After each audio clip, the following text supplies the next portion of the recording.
여러분 안녕하십니까. 오늘은 리빙 트러스트에 이어서 좀 더 자세한 설명이 들어간 증여, 상속, 유산에 대해서 설명을 드리도록 하겠습니다. 다 비슷한 이야기인 듯 하지만 증여와 상속, 유산에 따라서 방법이 다르면 세금도 달라질 수가 있습니다. 자, 안녕하세요. 캠필입니다. 먼저 번에 리빙 트러스트에 관한 영상을 올리고 나서 여러분의 관심이 아주 뜨겁습니다. 제가 많은 분들한테 리빙 트러스트의 이해를 돕기 위함, 그리고 또 리빙 트러스트가 꼭 필요한 이유, 여기에 대해서 설명을 간략하게 드렸는데 생각보다 여러 가지 케이스에 대해서 궁금하신 점이 많이 계신 것 같아요. 그리고 또 리빙 트러스트 외에도 또 살아생전 자녀들한테 어떤 식으로 재산을 갖다가 물려줄 수 있나, 여기에 대해서 관심이 많은 것 같습니다. 그만큼 미국은 세금이 무서운 나라고, 또 세금을 갖다가 잘못 내면 큰 문제가 생길 수 있는 나라이기 때문에 이 점에 대해서 관심이 좀 큰 것 같습니다. 늘 말씀드리죠. 죽 써서 개 주지 맙시다. 열심히 일해서 벌은 돈 다 세금으로 낭비하거나 혹은 법원에 가서 변호사 비용하고 법원 비용으로 다 지출해버리면 너무나 아까울 수밖에 없습니다. 또 행여나 또 그 기간이 길어짐으로써 그 사이에 부모님이 물려주신 유산을 갖다가 제대로 관리하지 못해서 헐값에 넘겨지는 이런 경우도 생길 수가 있기 때문에, 그래서 리빙 트러스트가 꼭 필요하다고 말씀을 드렸는데, 먼저 번 영상을 못 보신 분들은 먼저 번 영상 갖다가 한번 보고 오시면 이해가 좀 더 쉽지 않을까, 이렇게 좀 생각을 하고 있습니다. 자, 오늘은 우선 유산은 어떤 것이고, 그다음에 증여는 어떤 것이고, 상속은 어떤 것이고, 이것에 대해서 명확하게 기준부터 알아보면서 차근차근 좀 설명을 드리도록 하겠습니다. 자, 오늘 이야기는 먼저 번 이야기보다 조금 더 지루할 수가 있어요. 하지만 좀 꼼꼼히 들어보시면 이해가 더 많이 될 것이고, 미래를 위한 준비를 갖다가 좀 더 꼼꼼히 할 수가 있기 때문에 시간을 조금 내주시고 꼼꼼히 들어봐 주시면 감사하겠습니다. 자, 우선 유산이란 건 뭔가? 에스테이트라고 얘기하는 것은 고인의 자산을 총 합친 것을 뜻합니다. 고인이 돌아가시고 나서 고인이 남겨놓은 모든 것을 갖다가 다 유산이라고 얘기하는 거죠. 이 유산은 자녀들과 가족들한테 다 갈 수도 있고 또 안 갈 수도 있습니다. 그래서 유산하고 또 상속이 또 다르다고 좀 볼 수가 있습니다.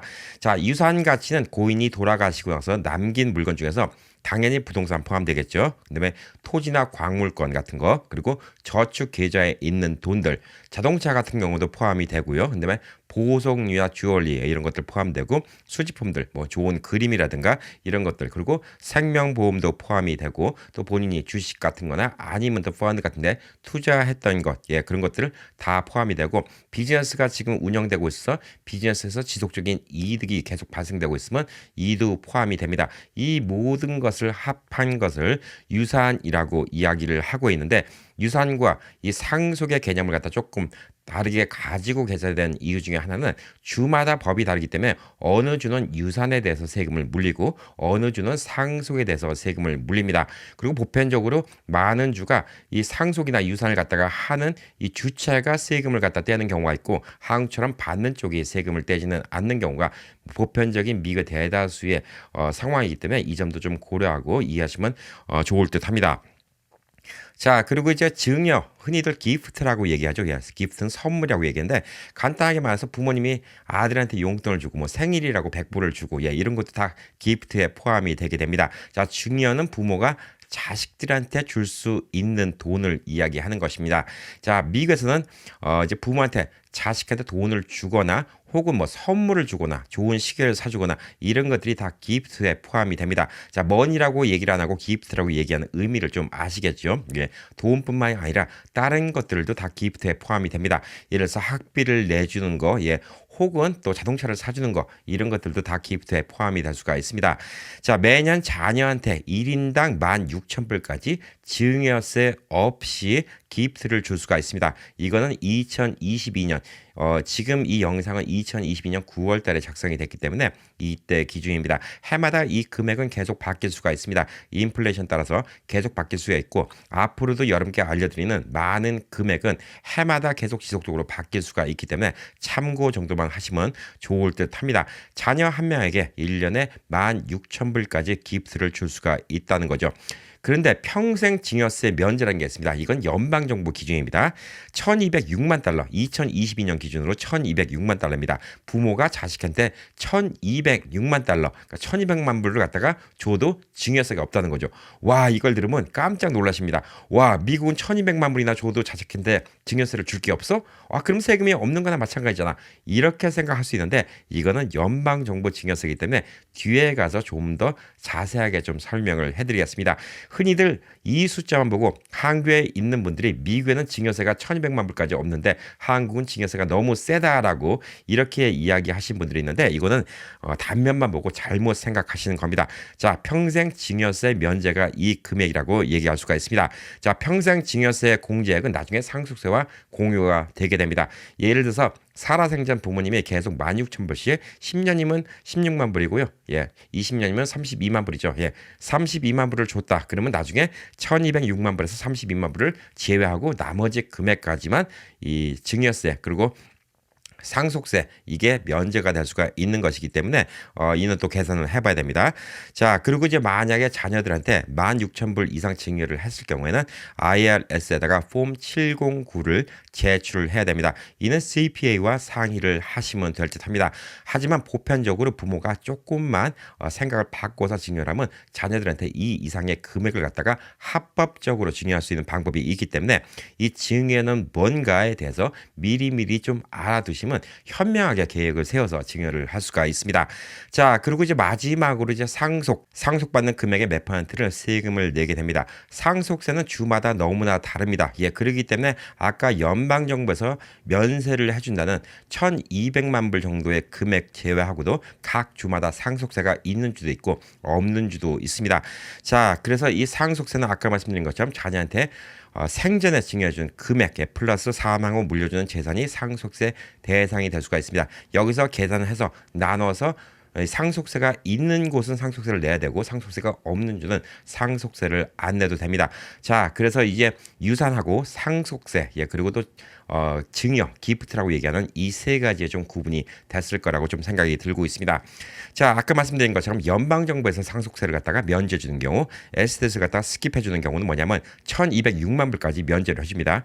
2022년도 기준입니다. 자, 이 금액도 인플레이션에 따라서 매년 바뀌게 됩니다. 하지만 지금은 금액이 아주 많이 책정이 되어 있습니다. 자, 현재 상속세는 Tax Cuts and Jobs Act라는 법안에 따라서 2배가 책정이 됐습니다. 예전 금액의 2배가 책정이 됐는데 이 법안이 2025년도에 만료가 되기 때문에 2026년도부터는 현재 금액의 절반 정도를 예상하고 있습니다. 인플레이션을 감안했을 때 한 650만 불 정도가 되지 않을까 이렇게 보여주고 있습니다. 지금 금액의 절반이면 정확히 말하면 603만 불인데 여기서 또 인플레이션이 올라갈 수 있으니까 2026년도부터는 한 650만 불 정도를 예상할 수가 있기 때문에 이 이상의 금액인 경우에는 연방정부에서도 상속세를 내야 됩니다. 이 금액이 꽤 큽니다. 적어도 18%부터 40%인데 예를 들어서 여러분이 지금 2천만 불 재산을 갖다 자녀한테 물려준다. 그러면 거의 800만 불 돈이 되겠죠. 이 800만 불에 대해서 18%부터 40%까지 상속세를 내야 된다. 이렇게 좀 보시면 될 듯합니다.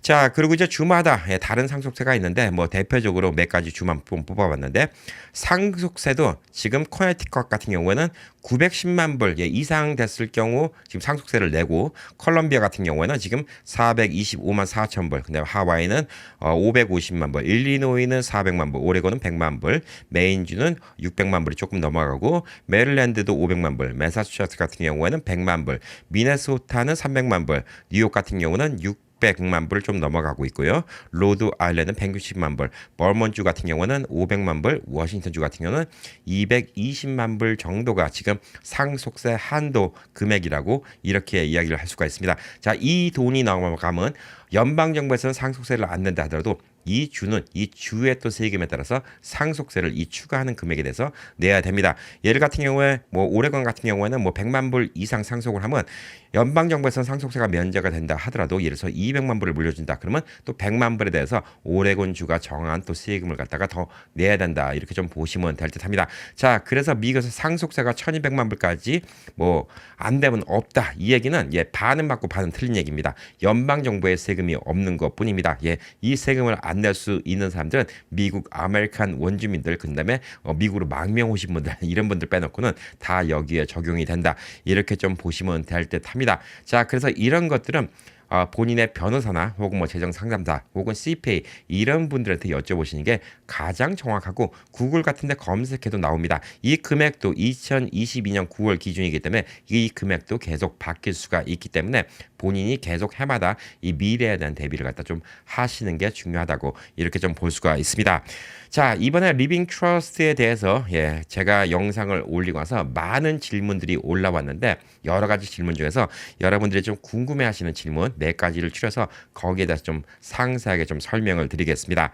자, 첫 번째, 자녀한테 10만 불 정도를 주고 싶은데 이걸 어떻게 주면 될까요? 자녀가 집을 산다고 했는데 제가 10만 불을 보태주면 이게 될까요? 안 될까요? 라고 이런 질문을 해주신 분들 혹은 비슷한 유형의 질문을 해주신 분들이 있었는데 증여는 아까 말씀드린 것처럼 자녀 한 명에게 연간 16,000불 허용을 하게 됩니다. 자, 그렇기 때문에 10만 불을 갑자기 준다. 그러면 16,000불이 갖다가 더 넘어가는 금액이 되겠죠. 이는 IRS에다가 보고를 해야 됩니다. 자, 근데 이를 갖다가 좀 피할 수 있는 방법이 있죠. 부모가 자녀한테 10만 불을 빌려주는 겁니다. 사용증을 적어주셔도 되고요. 그다음에 또 책에다가 10만 불 빌려줬다. 메모나에다 적어놓으시면 훗날 기록이라도 될 수가 있죠. 자, 제가 CPA를 만나서 직접적으로 얘기를 해봤을 때 캘리포니아 계신 LA 계신 CPA는 10만 불 정도는 IRS 신경도 안 써요. 10만 불 자녀 통장에 넣어준다고 20만 불 넣어준다고 IRS 추적도 안 와요라고 얘기하지만 이거는 현실적인 얘기일 뿐이고 실질적으로 문제가 되면 아까 말씀드린 것처럼 법적으로 16,000불만 줄 수가 있기 때문에 이는 문제가 될 수가 있습니다. 그래서 제일 좋은 방법은 자녀한테 돈을 빌려주는 거예요. 근데 뭐 미국에서 돈을 빌려주면서 뭐 자녀한테 꼭 이자를 받아라 혹은 뭐 몇 개월 안에 갚아라 이런 법안이 있는 게 아니기 때문에 뭐 기한 없이 자녀한테 10만 불을 빌려주시면 됩니다. 자, 10만 불을 빌려주시고 우선 자녀가 뭐 16,000불을 갖다가 이제 거기 제외를 하고 그 외에 그다음에 나머지 돈을 빌려주시고 해마다 자녀한테 10만 불 다운페이 지불해주는데 해마다 부모가 16,000불 기프트를 주고 자녀는 부모한테 16만 불 빌린 거에 대해서 갚아 나가면 이건 법적으로 세금적으로 아무 문제가 없다고 이렇게 좀 보시면 됩니다. 자, 이런 방법이 좀 하나가 있을 수가 있어요.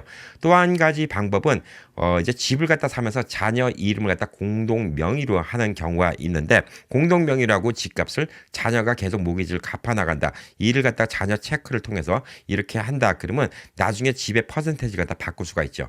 예를 들어서 50대 50으로 부모와 자녀가 이 집을 공동 명의로 소유하고 있었다. 근데 갑자기 부모님이 돌아가신다. 그러면 나머지 부분 50%에 대한 부분은 상속 절차를 밟아야 되는 주가 대다수입니다. 그러기 때문에 공동 명의 하시는 게 좋은 점이 한 가지 있고 나쁜 점이 한 가지가 있습니다. 자, 첫 번째, 자녀한테 그냥 집을 사주면 자녀가 이 집을 갖고 사고를 치는 경우가 있습니다. 비즈니스 한다고 세컨 모기지 론을 끌어갖고 문제가 생기는 경우도 있고 또 더 큰 집을 투자한다고 이 집을 팔고 다른 집을 샀다가 또 낭패를 보는 경우가 있습니다. 아무래도 아직 사회 경험이 적은 자녀들보다 그 돈을 갖다가 함부로 움직일 수 못하게 부모가 같이 이름을 가지고 있으면 자녀가 그 집 갖고 경거망동을 못하기 때문에 공동 소유일 때는 이 자녀의 재산을 지켜주는 부모의 현명함을 도와줄 수 있다는 거, 이런 것들이 가장 좋은 점 아닌가라고 좀 생각을 하고 있고, 이게 만약에 부모님 갑자기 돌아가실 때는 나머지 부분에 대해서 재산 분배에 대한 또 과정을 거쳐야 되기 때문에 이를 갖다 방지하기 위해서라도 더더욱 리빙 트러스트가 필요하다, 이렇게 좀 볼 수가 있습니다. 자, 집 얘기가 나온 김에 많은 분들이 좀 여쭤보신 게, 부부가 같이 살고 있는 집은 지금 남편이 사망하거나 혹은 부인이 사망하고 와서 이 집은 어떻게 되나요? 라고 얘기하고 있는데, 부부간에는 우선 증여 개념이 없어요. 남편이 와이프 어카운트에 10만 불 넣어주든 와이프가 남편 어카운트에 100만 불 넣어주든 이거는 서로 증여 개념이 없어요. 자녀는 16,000불까지인데 부부간에는 공동 명의이기 때문에 이거는 개념이 없다고 좀 보시면 됩니다. 공동 재산이라고 보고 있는 것이죠. 그래서 부부간에 두 분이 살고 계신 주거 용도로 있는 부동산은 상속 대상이 아닙니다. 단 부부의 공동 재산일 경우입니다. 그 집에 남편과 아내의 이름이 같이 들어가 있는 공동 재산일 경우에는 배우자가 한 명 돌아가시면 생존해 있는 배우자가 자동적으로 그 집을 갖다가 어떤 법원의 절차 없이 그대로 그 집의 소유자가 되는 것으로 이렇게 보시면 될 듯합니다. 하지만 부모와 자녀가는 좀 다를 수가 있습니다. 이마저도 주마다 법이 조금씩 다를 수가 있기 때문에 그래서 전문가를 알아보시고 확실하게 다 정하신 다음에 이 유언장 혹은 또 유언 상속 이런 것들을 준비하시는 게 좋다고 말씀드릴 수가 있습니다. 자, 그리고 또 많은 질문 중에 하나. 리빙 트러스트를 하려고 하는데 변호사 비용이 만만치 않아요. 예, 통상적으로 뭐 한 3,000불 뭐 이렇게 할 수가 있죠. 예, 근데 뭐 싼 변호사도 있긴 하지만 예, 변호사 비용이 뭐 천차만별입니다. 그래서 제가 딱 잘라서 얼마라고 말씀 못 드리는데 보편적으로 몇백 불에서부터 몇천 불까지는 나가는 게 변호사 비용이라고 이렇게 이야기할 수가 있습니다. 이 변호사 비용이 이렇게 많이 들어가는데 이 많은 돈을 집어넣으면서 꼭 변호사를 통해서 해야 되나요? 예. 뭐 예를 들어서 법무사를 통해서 해도 되나요? 예, 이거 물어보신 분들 많은데 예, 간단하게 말씀드리겠습니다. 우선 리빙 트러스트는 누구나 만들 수 있습니다. 네, 본인이 직접 만드셔도 되고요. 그다음에 온라인을 통해서 물어보는 질문에 답하면서 만드셔도 되고요. 예, 이러면 아주 저렴합니다. 본인이 직접 만들면 더더욱 저렴하겠죠. 예, 그리고 와서 뭐 이래서 법무사, 예, 그리고 또 뭐 노터리 퍼블릭, 예, 이런 분들 혹은 여기에 대해서 잘 아시는 분들이 대신 진행을 해주셔도 됩니다. 자, 방법은 여러 가지가 있습니다. 자, 그렇지만 이걸 갖다가 다 본인이 안다고 한다는 게 별로 좋지 않은 아이디어일 수도 있습니다. 자, 우선 리빙 트러스트를 하면 크게 세 가지 주체가 있는데 신탁의 주인 트러스트가 있고요. 그다음에 제가 이 리빙 트러스트 만들면 제가 신탁의 주인이 되는 거죠. 예, 관리하는 트러스티 보편적으로 이제 와이프한테 이름을 해놓는 경우가 많이 있죠. 그다음에 수혜자는 보편적으로 자녀들이 수혜자가 되는 경우가 많이 있습니다. 자, 이렇게 세 가지 주체가 있어야 됩니다. 트러스터, 트러스티, 근데 베네피셔리 이렇게 세 가지의 주체가 있어야지 이 리빙 트러스트 신탁을 갖다가 만들 수가 있습니다. 자, 그래서 여기서 제가 이제 여러분께 말씀드리고 싶은 게 있습니다. 변호사가 꼭 필요한가? 이 돈을 들여야 되는가? 예, 여기에 대해서 궁금하신 분들이 제일 많은데 뭐 본인의 재산이 이따 말씀드리겠지만 이 한도의 금액을 넘어갔을 때는 나중에 프로베이트 그러니까 유언을 갖다 검증하는 법원에 가서 들어가는 비용이 이 비용보다 더 많이 들어갑니다. 이건 당연한 거예요. 당연히 들어가는 거기 때문에 지금 리빙 트러스트를 갖다 변호사 통해서 만드는 것도 더 싸게 될 수가 있어요. 그리고 변호사 말고 다른 사람이 해도 됩니까? 예, 다른 분이 하셔도 됩니다. 자, 본인이 하셔도 됩니다. 미국에서 세금 보고를 갖다가 꼭 CPA만 하라는 법이 없습니다. 본인이 하셔도 되고요. 그 다음에 예를 들어서 그냥 어카운턴트, 그냥 회계사, 공인 회계사 말고 그냥 회계사가 하셔도 되고 혹은 여기에 대해서 정보가 밝은 학생들 이런 분들이 하셔도 문제가 없어요. 근데 왜 CPA한테 하는 게 좋냐? 여러분들이 혹시나 이 중에서 직접 세금 보고 하신 분들 계실는지 모르겠습니다. 예. 저도 온라인 통해서 직접 해봤는데 해보면서 진짜 느낀 게 많아요. 너무나 혜택을 받을 수 있는 게 많은데 단순한 지식으로 직접 세금 보고를 하시잖아요. 예, 그러면 손해 보는 게 이 CPA 분께 몇백 불 드리는 것보다 훨씬 더 많이 손해를 볼 수가 있습니다. 우리가 뭐 흔히 잘 아는 예를 들어서 전기자동차를 사면 세금 공제를 받을 수 있다. 예, 이런 같은 거 다 집어넣으면 되죠. 예, 근데 그거 말고도 미국에는 50개 주가 있고 각 행정부가 있고 또 카운티가 있고 시가 있고 그런데 여기서 주는 혜택들이 너무나 많아요. 예, 어느 지역 같은 경우는 뭐 작년도에 뭐 물값을 갖다 많이 집었기 때문에 뭐 여기 지역에 1년 이상 살았으면 체크업하면 50몇 불 공제. 또 어디는 뭐 어떤 뭐 자녀들 갖다가 학교에 보냈으니까 또 얼마 공제. 뭐 싱글맘이 대학교 학비를 했으니까 또 얼마 공제. 이런 것들 여러분들이 다 알 수가 없어요. 그래서 CPA도 사실 똑같은 CPA가 아닙니다. 어떤 CPA는 여러분의 공제를 갖다 더 많이 해줄 수 있는 CPA도 있어요. 지식이 많으면 많을수록 CPA도 공제를 많이 해줄 수가 있습니다. 당연히 이 리빙 트러스트도 마찬가지예요. 여러분이 직접 하실 수도 있고 법무사를 통해서 할 수도 있지만 법무사냐 변호사냐 이게 중요한 건 아닙니다. 변호사도 그냥 사이드 잡으로 리빙 트러스트 하시는 변호사하고 리빙 트러스트만 전문을 하는 변호사하고는 아예 다른 거예요. 이건 전혀 다르다고 좀 보시면 됩니다. 자, 그래서 변호사를 선임하신다 하시더라도 리빙 트러스트를 전문하는 변호사 그리고 법무사 혹은 노터리 퍼블릭이라 하더라도 이런 것들을 전문적으로 하시는 분들 경험이 많으신 분들이 더 꼼꼼하게 해줄 수가 있어요. 결론적으로 CPA도 마찬가지고 뭐 이렇게 큰 회사다. 예, 그리고 또 아주 뭐 큰 일만 한다. 이게 중요한 게 아니에요. 1,000만 불짜리 소송을 하는 변호사라 하더라도 리빙 트러스트를 제대로 못할 수가 있습니다. 그리고 뭐 미국 회사 뭐 1년에 몇십억짜리 회계를 하는 이런 CPA 펌이라 하더라도 이 CPA가 여러분의 개인 텍스 보고는 제대로 혜택을 못 받을 수 있어요. 오히려 그냥 개인들 이걸 많이 하시는 분들이 개인 세금 보고할 때는 혜택을 더 많이 줄 수가 있어요. 근데 그런 분들이 또 큰 컴퍼니를 하잖아요. 예, 그러면 그 큰 컴퍼니의 혜택을 갖다가 또 못 챙겨줄 수도 있어요. 각자 전문 분야가 있다는 것이죠. 여러분들이 예를 들어서 손이 이만큼 배웠는데 이걸 갖다가 그냥 반창고만 붙이고 이렇게 본인이 약만 바르고 이렇게 끝날 수가 있고 한 요만큼 찢어졌고 한 두세 바늘만 꼬맬 수 있으면 동네 병원에 가는 게 훨씬 더 빠르고 빨리 치료를 받을 수가 있어요. 근데 고작 한 1, 2cm 찢어진 것 같고 대학병원에 갈 이유는 없는 거예요. 근데 여러분이 큰 병에 걸렸어요. 근데 그거 갖다가 동네 의원한테 가서 병을 고쳐달라. 예, 이분은 내가 좋아하는 의사니까 이분한테 부탁해야지. 이러면 또 안 되는 거예요. 그렇기 때문에 변호사, 법무사, 뭐 CPA 이런 걸 다 떠나서 가장 적합한 것은 전문가를 찾는 거예요. 이 전문가는 여러분들이 추천 좀 해주세요. 예, 제가 추천 못 해드려요. 미국 내 50개 주인데 제가 어떻게 50개 주에 있는 사람 갖다가 다 알고 추천을 해드리겠습니까? 절대 추천 못 해드려요. 주변에 있는 분들에게 많이 여쭤보시고 그 다음에 실제 리빙 트러스트 하신 분들께 많이 여쭤보셔서 전문성이 있는 분들께 일을 부탁드리는 게 좋습니다. 자, 근데 이 전문성이 있는지 없는지 알려면 여러분들이 좀 어느 정도 공부를 하셔야 돼요. 그래서 제가 이 영상을 만드는 거예요. 여러분이 하나도 모르면 상대방도 대충 하게 됩니다.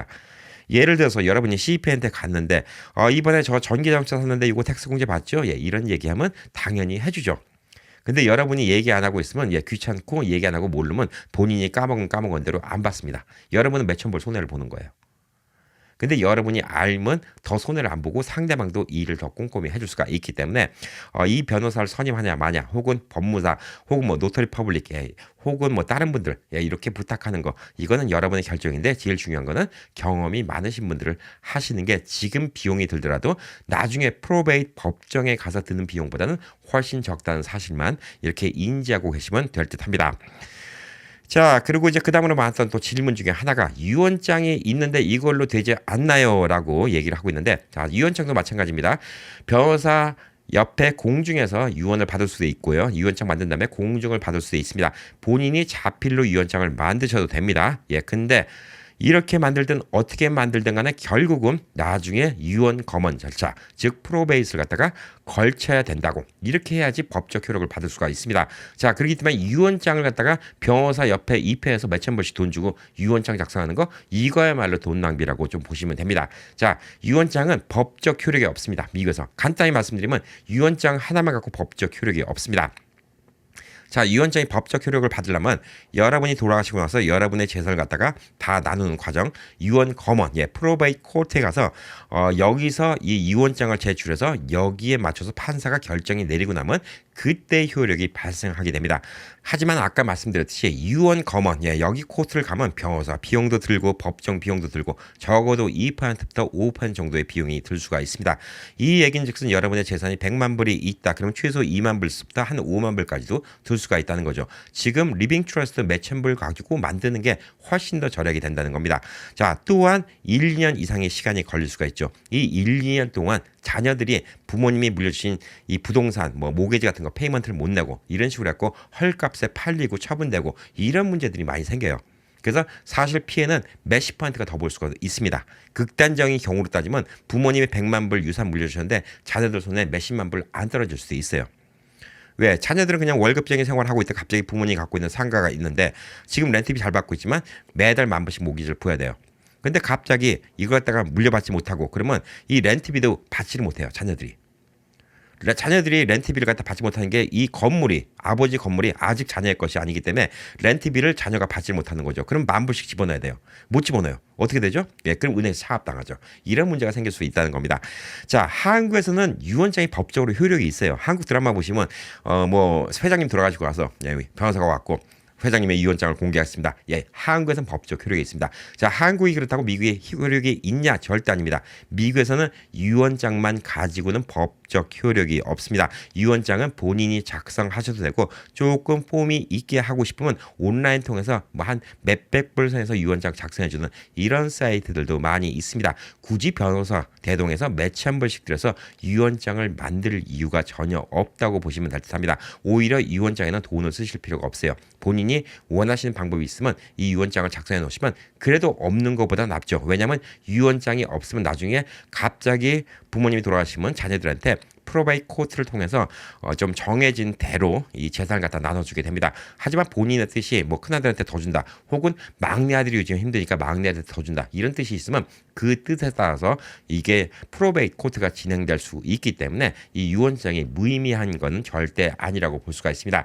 몇 퍼센트 단위로 나눠지는지 여기에 대해서는 먼저 번에 리빙 트러스트에 대해서 꼼꼼히 설명을 드렸으니까 그 영상 좀 참고하시면 좋을 듯 합니다.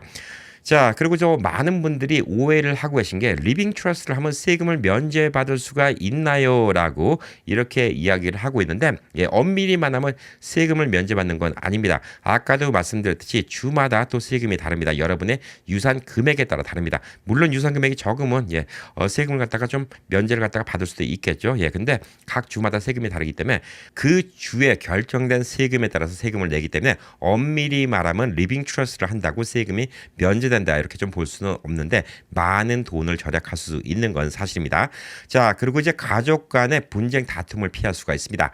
자, 이거는 뭘 뜻하냐? 아까 유언장 말씀드렸죠. 부모님이 유언장을 적어주셨어요. 근데 갑자기 부모님이 자녀들한테 똑같이 나눠주는 게 아니라 누구한테는 더 주고 누구한테 덜 준다, 이렇게 유언장이 나오면, 자, 이 유언장을 들고 프로베이트에서는 무슨 일이 생길까요? 이게 진짜다 가짜다, 그러면 또 거기서 자필 감정 같은 거 하면 또 자필 감정 전문가 불러야 되고, 또 이게 진짜인지 가짜인지 이거 다 입증하는데 또 시간이 걸리고, 자, 가족 간의 분쟁이 생기죠. 그럼 코트 기간은 1, 2년이 아니라 3, 4년으로 늘어날 수도 있습니다.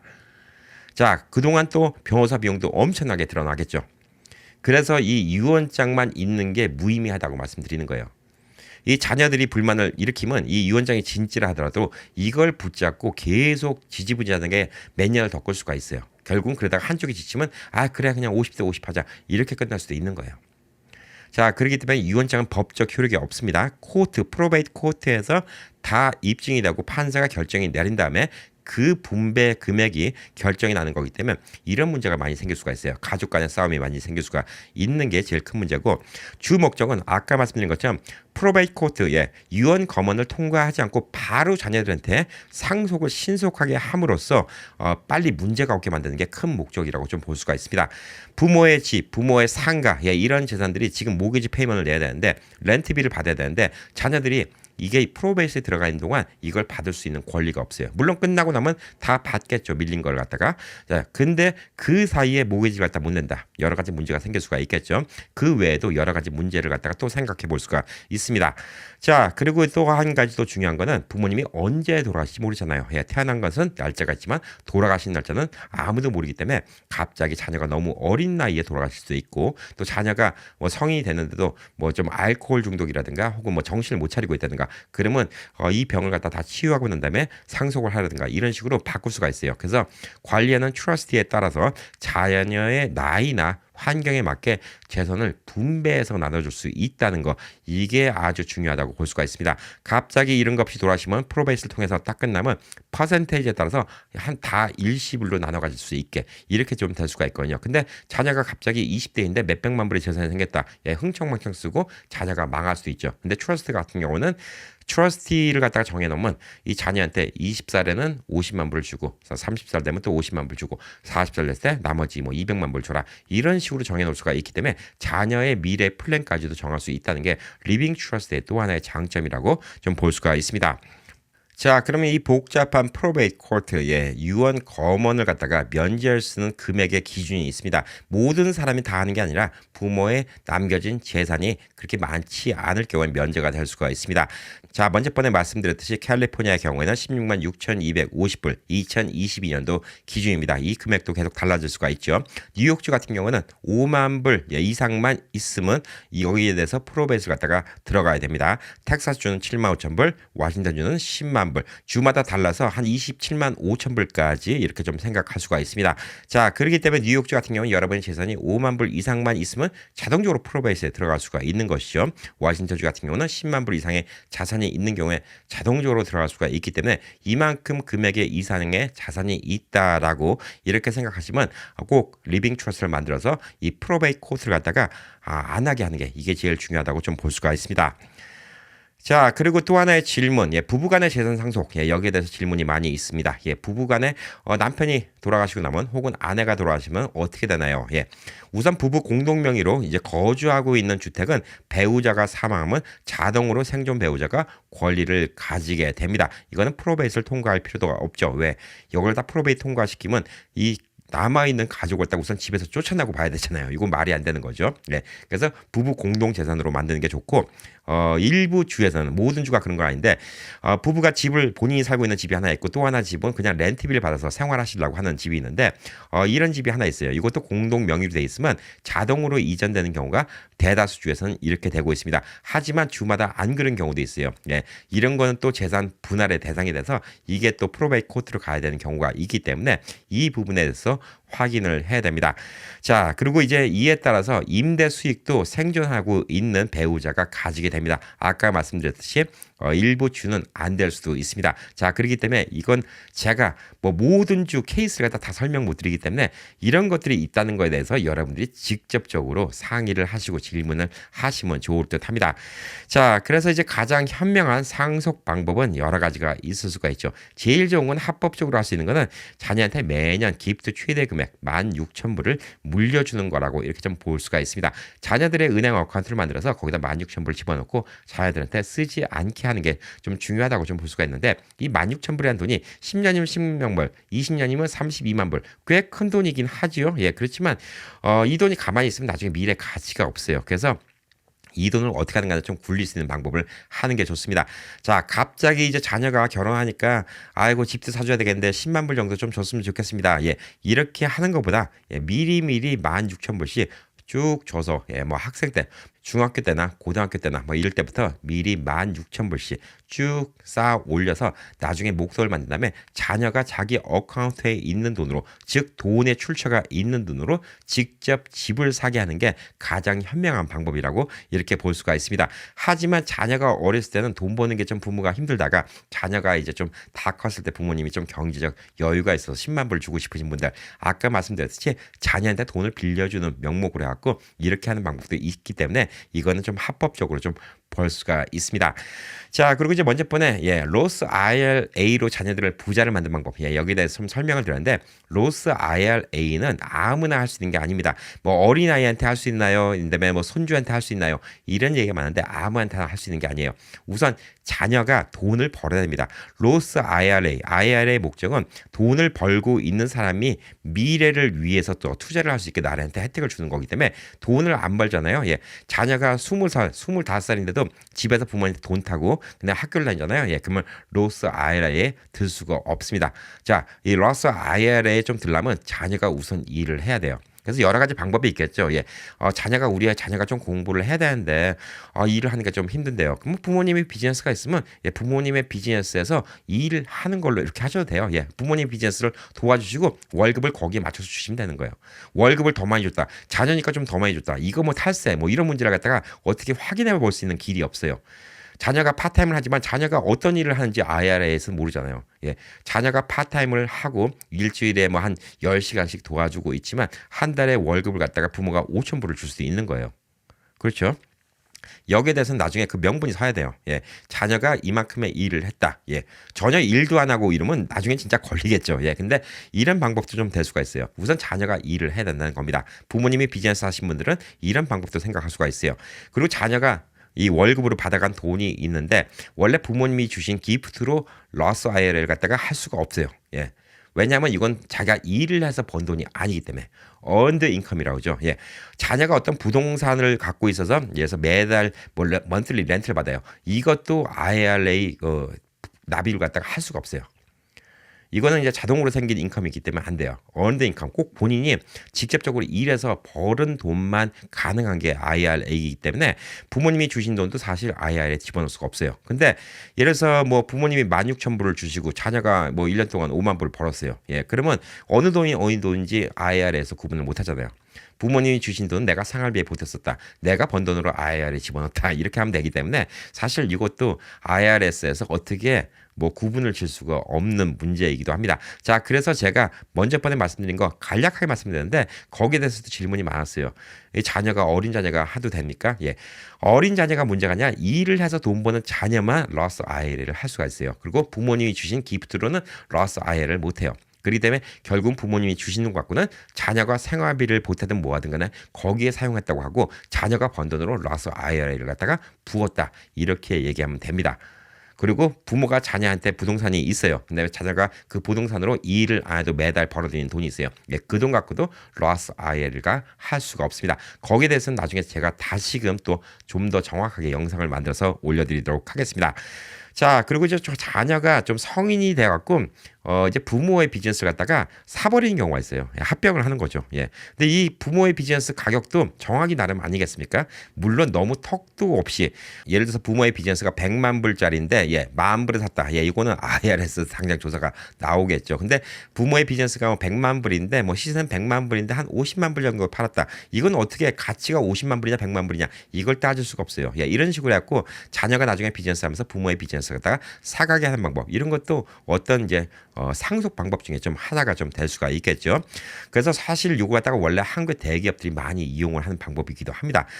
그래서 좀 이런 것들은 대기업들은 좀 나쁘게 좀 이용하는 방법이 좀 있을 수가 있겠죠. 그리고 또 한 가지가 뭐냐면 가치가 올라가는 물건을 갖다가 자식들한테 사주는 거예요. 예, 그림이라든가 뭐 고급 주얼리라든가 아니면 금이라든가 이런 것들을 사주면 돈의 가치는 계속 올라가게 됩니다. 자녀한테 16,000불을 갖다가 그냥 돈을 주면 10년 뒤에는 그 가치는 계속 절반 이렇게 떨어지게 되는데 16,000불어치 예를 들어서 금을 사줬다. 그 금의 값어치는 계속 인플레이션 따라서 올라가기 때문에 뭐 주택도 마찬가지고요. 그다음에 IRA는 또 이자가 또 복리를 붙기 때문에 가만히 그 돈을 갖다가 절약만 하게 한다. 이거는 제일 현명하지 못한 상속 방법 아닌가라고 좀 생각을 하고 있습니다.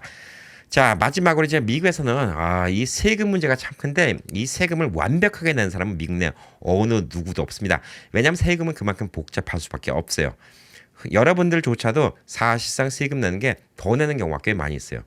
예를 들어서 여러분이 마켓에서 장을 본다 혹은 주유소에 기름을 넣는다 다 거기에 세금이 포함되어 있거든요. 그럼 여러분이 번 데서 그 돈 쓴 것만큼은 또 빼서 계산을 해야 돼요.